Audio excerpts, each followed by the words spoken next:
Aura le plus long CV de toute la télévision française, oui, encore plus long que le vôtre, Christophe Ondelat, c'est dire.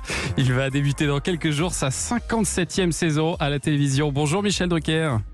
Bonjour Thomas, bonjour Christophe. Salut Michel. Merci beaucoup d'être avec nous ce matin. Alors vous en avez peut-être marre qu'on vous pose la question, mais on a besoin de savoir comment ça va déjà Michel.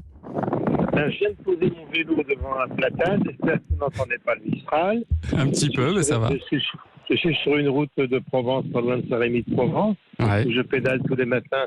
C'est dans mon programme de rééducation et je me suis refait une santé complète après une année de galère et je serai au top le 5 septembre pour la nouvelle saison. Pour l'instant, je continue à m'entraîner physiquement pour recharger les batteries qui en avaient bien besoin car elles étaient à plat. Ouais, c'est ça. Alors une nouvelle saison de Vivement Dimanche le 5 septembre, vous nous avez dit, vous avez toujours au bout de ces 57 ans de télé, la même passion, la même envie d'être sur le petit écran, Michel? Mais oui, absolument. C'est pas une addiction, c'est une passion, mais Christophe connaît ça par cœur. Ouais. Moi, j'aime ce métier depuis toujours, j'aime les gens. Et puis voilà, je suis toujours heureux et totalement surpris d'être encore là, car je suis devenu un vestige pittoresque. Mais voilà, je suis étonné qu'on me fasse encore confiance, surtout après ce que je viens de vivre, parce qu'il y a un an, jour pour jour, j'étais à 2 doigts de rentrer à l'hôpital Georges Pompidou en cardiologie. Je suis resté des mois et je devais en sortir très diminué. Et comme vous l'entendez, je regarde le compteur de mon vélo, je vais quand même faire 35 bandes ce matin. C'est pas si mal pour un vieillard. Ah, c'est exceptionnel même. Et alors, il est même question de faire revivre votre émission culte Champs-Élysées qui fête ses 40 ans. C'est ça, ce sera pour une soirée ou deux à la fin de l'année? Je ne sais pas si c'est cette année-là ou l'autre année. Et c'était une idée effectivement de notre nouveau patron Stéphane Silvan-Gomez et de Delphine Ernotte.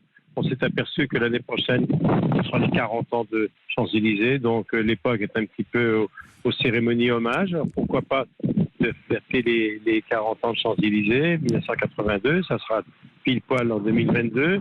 Et Franck Seurat et l'équipe de Carson avec qui je travaille sur les grands shows nous préparent ça. Moi, je ne serai qu'un des présentateurs parce que je ne veux pas que ce soit une émission nombriliste. Ah, d'accord. Voilà, je rendrai hommage à tous ceux qui ont rêvé devant le studio Gabriel le samedi soir, bercé par une musique qui est encore dans toutes les mémoires. Quand vous dites je serai qu'un des présentateurs, ça veut dire que vous allez être accompagné?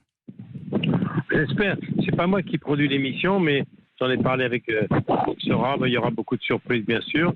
Puis j'aimerais bien retrouver devant le studio Gabriel tous ceux de la première génération de Champs-Élysées qui étaient là, et puis la nouvelle génération qui ont rêvé de descendre d'une limousine un samedi soir. Clair. Voilà, donc j'ai envie de... Il y a tellement de choses, il y a tellement d'archives, on a fait ça, on en a fait 350. Ah oui. Donc voilà, on va regarder une dernière fois dans le rétroviseur. Et alors, comme si ce programme ne vous suffisait pas, vous vous préparez à remonter sur scène en janvier pour jouer votre second spectacle de Vous à moi. Qu'est-ce que vous allez nous raconter dans ce spectacle? Alors le premier était à ma grande surprise un succès. Je pensais que ça marcherait pas, on se demanderait qu'est-ce qu'il vient faire dans notre précaré. Et moi je suis pas un humoriste, alors j'ai fait un raconteur d'histoire. J'ai raconté un peu mes souvenirs qui sont les souvenirs de millions de téléspectateurs qui sont vos auditeurs. Et puis ça a tellement bien marché, j'ai dit je vais en faire un second. J'avais joué 10 fois le deuxième spectacle qui est très différent du premier puisque nous sommes 2 sur scène. Je ne vous dirai pas comment on fait, c'est pas un hologramme. Il y a le Drucker qui a 23-24 ans et les Drucker d'aujourd'hui. Et le jeune demande au vieux, raconte-moi ce qui va m'arriver. D'accord. Voilà. Vous auto-interviewez. Et je travaille beaucoup avec ma fille Stéphanie qui me met en scène. Et puis je vais être sur scène en janvier. Et j'ai occupé mes vacances à me refaire une santé et à écrire une deuxième mouture où j'ai envie de rire de ce qui m'est arrivé. Parce que même si j'ai touché le fond à l'hôpital, je voudrais faire du gai avec du triste. D'accord. Voilà. Et alors j'ai vu que vous alliez même faire une tournée un peu partout en France. Est-ce que c'est bien raisonnable, Michel? Qu'est-ce que vous dit votre femme, par exemple? Est-ce qu'elle vous demande pas de ralentir un petit peu le rythme quand même? Non, ma femme me demande quand est-ce que je vais m'arrêter, pour un grand malade. Mais mes cardiologues m'ont dit, écoutez, la jeune génération qui veut que vous partiez va encore attendre un petit peu parce qu'on vous a tout refait à neuf. Ah oui. J'ai un cœur tout neuf, j'ai des reins tout neufs, j'ai un pouls qui bat comme un pouls de jeune homme et j'ai une pêche d'enfer et je ne peux pas imaginer que j'ai cet âge-là. J'ai perdu du poids et je fais 30 km tous les jours, ce qui fait quand même 150 par semaine.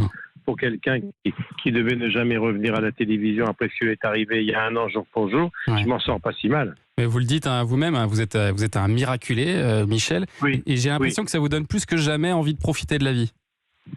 C'est-à-dire que j'ai pris beaucoup de recul. Christophe Fondelat, qui connaît très bien ce métier, connaît la somme de stress, d'inquiétude et d'angoisse et de doute que ça représente. J'ai décidé de m'inquiéter beaucoup moins parce que chaque jour est un cadeau de la vie. Je n'aurais pu être là, on aurait dû m'amputer de la jambe droite, on m'a fait un triple pontage, on m'a changé. J'ai fait y avoir 2 AVC pendant l'opération au cerveau. Voilà, maintenant j'ai décidé de moins m'inquiéter. En tout cas, je continuerai à m'inquiéter un petit peu parce que l'inquiétude, c'est un bon moteur. Mais c'est vrai que j'ai pris un petit peu de recul parce qu'après, ce qu'on vient, quand on a vécu un pépin de santé aussi grave, on ne voit pas la vie de la même façon. Mais je voudrais pour conclure, je ne vais pas être trop bavard, comme je n'ai pas parlé des mois à l'hôpital, je me rattrape maintenant. Si vous me permettez, Thomas et Christophe, je voudrais vous dire que j'ai gardé des souvenirs magnifiques de mon passage à Europe. J'avais été engagé, je dis ça parce que la station traverse une période un petit peu douloureuse de son histoire. J'ai été engagé à Europe, ce que peu de gens savent, par l'actionnaire, par Jean-Luc Lagardère. J'avais 23 ans. Je l'avais connu. J'étais reporter sportif et patron des courses automobiles Matra. Et donc, j'ai fait 2 passages. Je suis resté, moi, 10 ans à Europe 1, enfin 5 ans. Et c'est vrai que je garde de cette période de Floira, de Siegel, de Jean-Luc Lagardère et avec Jean Bompard qui m'avait demandé de revenir 20 ans après. Je garde un souvenir très fort. Je voudrais avoir une pensée pour tout le personnel d'Europe 1, pour mon copain Laurent Cabrol qui termine son parcours cette année, lui qui est l'historique de la maison, qui termine vendredi, je crois, 45 ans d'heures de vol à Europe, c'est pas rien. Ouais. Voilà.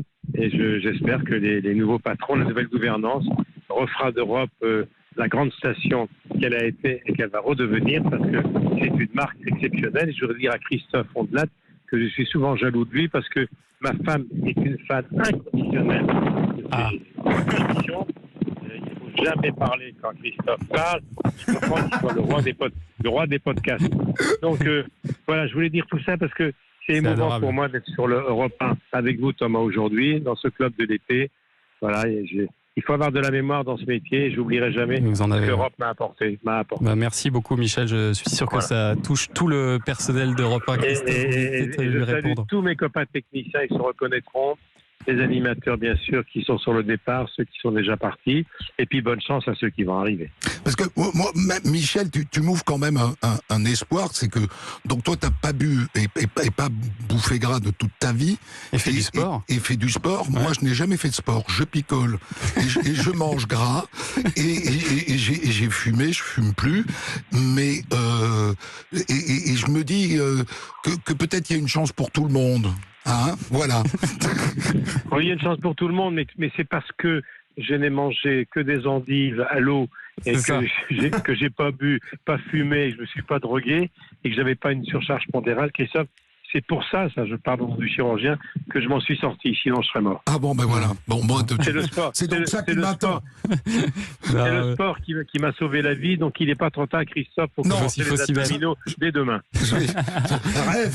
Merci beaucoup, merci Michel.